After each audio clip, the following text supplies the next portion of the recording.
Nifty 25,700ના પુટમાં best entry ક્યાં બની શકે?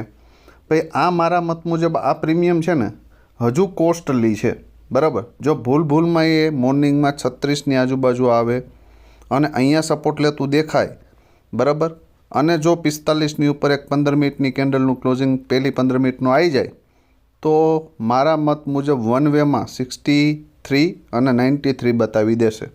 પણ પહેલી 15 મિનિટની કેન્ડલનું ક્લોઝિંગ 45ની ઉપર આવવું જોઈએ, બરાબર. અને પછી તમને ડીપ લેવા મળે ને તો ઓપોર્ચ્યુનિટી. આ ફર્સ્ટ કન્ડિશન.